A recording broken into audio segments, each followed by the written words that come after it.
Meanwhile, the Gautrain started its first operations in 2010 between OR Tambo International Airport and Sandton, and since then it has expanded its route areas to Rosebank and Hatfield. But over the past 5 years, the Gautrain has faced a significant decrease in ridership numbers.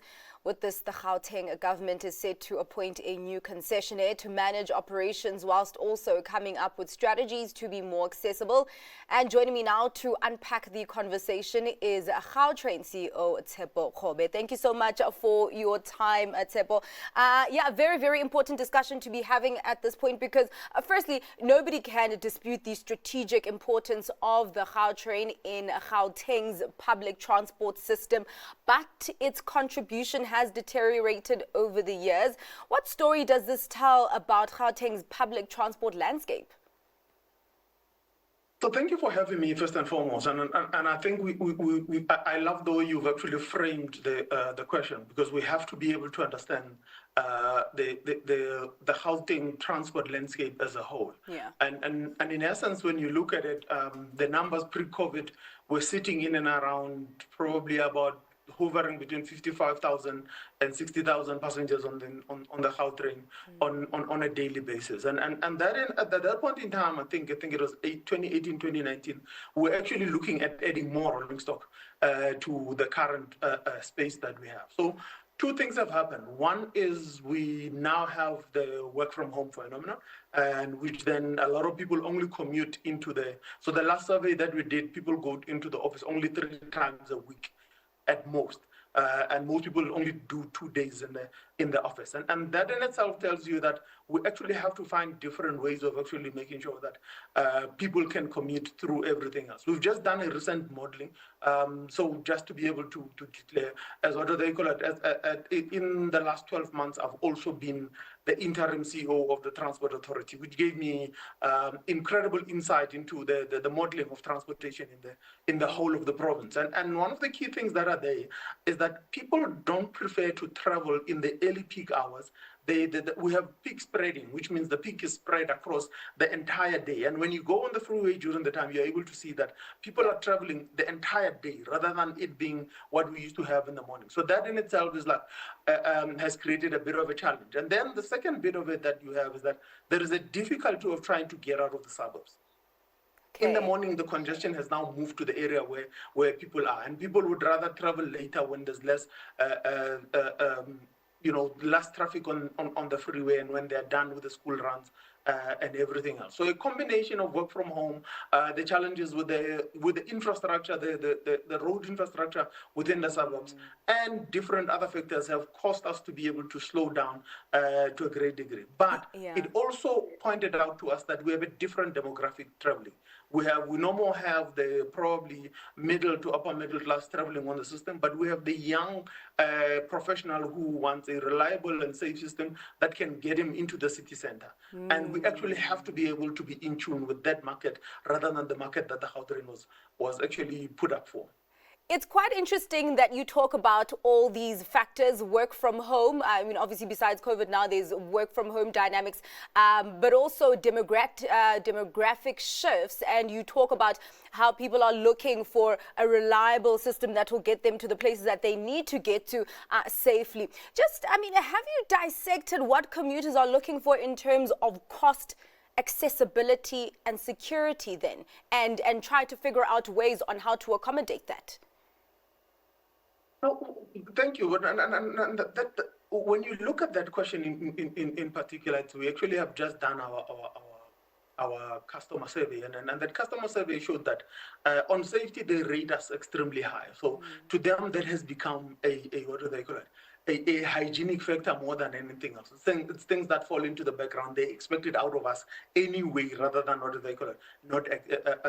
not think that it's not going to be there. Yeah. Then there's the issue of pricing. And when you look at the market, when you move from the market that used to be less price sensitive and we're more time sensitive more than anything else, that market, in as much as it wants to move at a quick rate, it also is asking, can we actually be able to not only afford the flat that I live in, afford groceries and other things, but can I actually be able to commute easily, but not at a very high price? And therefore, that means the pricing becomes a key issue in that space.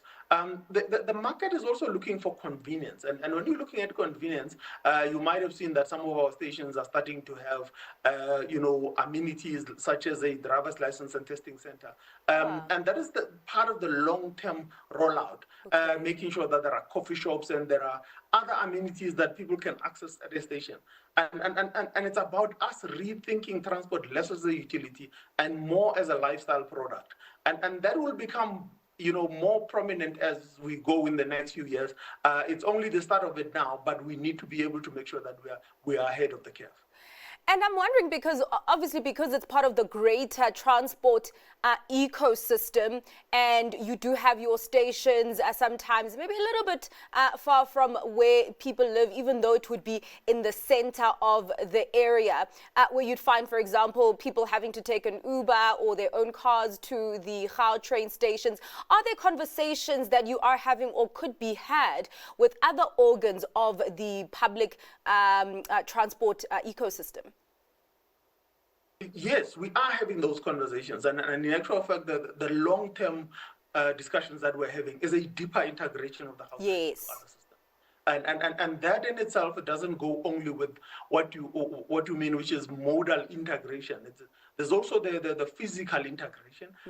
So if you look at where we're building the current BRT station next to Santen station there, that is intended to be sort of like a physical integration, when it allows somebody to move easily from the BRT station into the Gautrain station, with it being in close proximity. But in addition to that, we also need technology integration. And when talking about technology integration, you're talking about us ensuring that the ticketing across the entire province is functional, so that you can be able to get off the Gautrain and not change the card you're using and get on the other system. And that becomes an important issue. And then, therefore, there's also information integration. And information integration requires us to be able to have a single window for public transport information.